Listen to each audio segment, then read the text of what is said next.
تو حضرت صاحب اسلام کی جو بنیادی اساس ہے وہ مکہ مکرمہ میں ہی رکھی گئی، اور مکہ مکرمہ سے پہلی مرتبہ دین کی تبلیغ کا آغاز ہوا، اور اس کے بعد پھر 8 ہجری میں ہم دیکھتے ہیں کہ دوبارہ جب مسلمان مکہ مکرمہ میں آتے ہیں تو مکہ فتح ہو جاتا ہے، تو درمیان میں 21 سال کا فرق ہے۔ کیا 21 سال پہلے یہ تصور کیا جا سکتا تھا کہ اسلام دوبارہ مکہ مکرمہ میں داخل ہوگا؟ آپ کا یہ جو سوال ہے اس کو 2 جہتوں میں ہم دیکھتے ہیں۔ جی جی، ایک تو مادی شکل میں ہم اگر دیکھیں، اسباب کی دنیا کے اعتبار سے دیکھا جائے تو جس کیفیت میں آقا علیہ السلام تشریف لے گئے تھے تو بظاہر چند رفقا ہیں، اور وہ بھی اپنا سارا ساز و سامان چھوڑ کر مکہ مکرمہ سے جا رہے ہیں، اور دوسری طرف کفاران قریش ہیں جنہوں نے اسلام کے راستے کو روکنے میں، مسلمانوں کو نقصان پہنچانے میں کوئی کسر نہیں چھوڑی، اور وہ معاذ اللہ یہ سمجھ رہے تھے کہ آقا علیہ السلام جب اب یہاں سے گئے ہیں تو یہ معاذ اللہ دین خود ہی ختم ہو جائے گا اور اب کوئی اس کا نام لینے والا باقی نہ رہے گا۔ تو یہ تو اس کے اسباب کے اعتبار سے جو ظاہری طور پہ کفار کو نظر آ رہا تھا کہ اب جو ہے اسلام جو ہے وہ اٹھ نہیں سکے گا، ہم نے آقا علیہ السلام کو ان کے آبائی علاقے سے دور کر دیا ہے، اور ہر طرح سے انہوں نے اسلام کو کاری زد پہنچانے کی کوشش کی، یہ اس کے ظاہری اسباب تھے۔ اور اگر دوسری اعتبار سے روحانی طور پر دیکھا جائے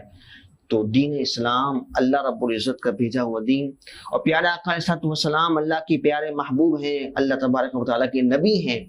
اور رب تعالیٰ نے آپ سے وعدہ فرمایا تھا اور اسلام نے عروج پانا تھا اور اسے عزتیں ملنی تھی۔ تو آقا علیہ السلام جب وہاں سے تشریف لے گئے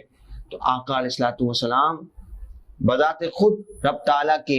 وعدوں پر آپ کو یقین تھا، اور صحابہ کرام علیہم رضوان کی آپ نے اسی اعتبار سے تربیت فرمائی اور ذہن سازی فرمائی، اور پھر اللہ رب العزت نے وقت کے ساتھ ساتھ جب آپ نے مکہ مکرمہ کو چھوڑ کر مدینہ منورہ میں ریاست کا قیام فرمایا، اور وہاں سے جب دین اسلام کا پیغام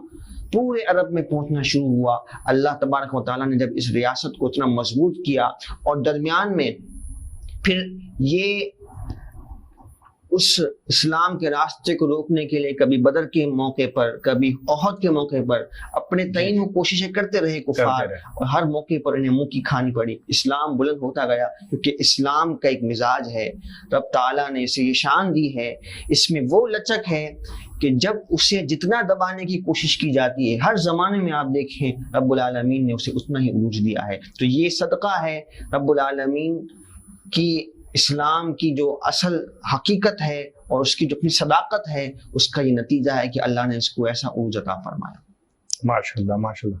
حضرت حضور علیہ السلام فتح مکہ کے وقت شان نبوت کے ساتھ مکہ مکرمہ میں داخل ہوئے،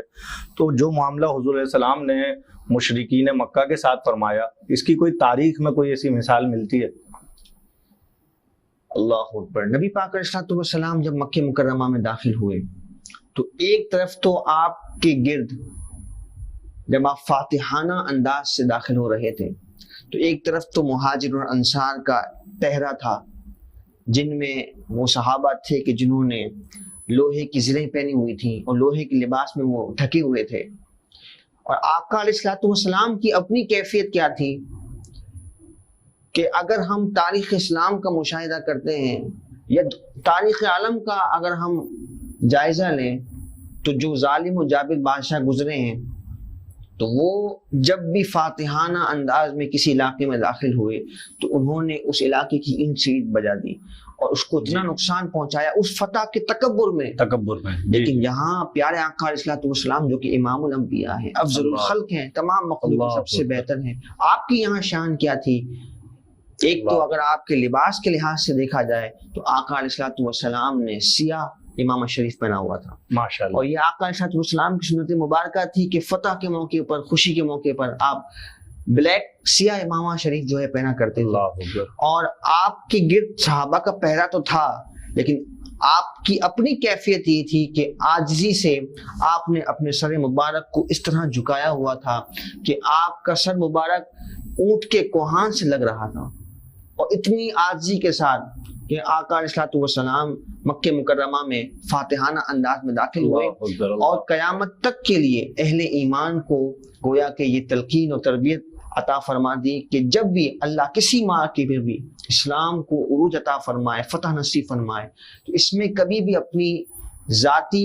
انسان صلاحیت کو نہ سمجھے. یہ حضور نے ہمیں تعلیم فرمائی ہے در حقیقت کہ انسان اپنی قابلیت پر ناز نہ کرے، بلکہ اسے جو امید ہو اور اس کی نظر جو ہے محبوب علیہ الصلوۃ والسلام کہ رب عز و جل پر ہو، اس کے فضل پر ہو، کہ رب تعالیٰ کے فضل سے اسے یہ شان اور یہ عروج نصیب ہوا ہے. اللہ اکبر، اللہ اکبر. جب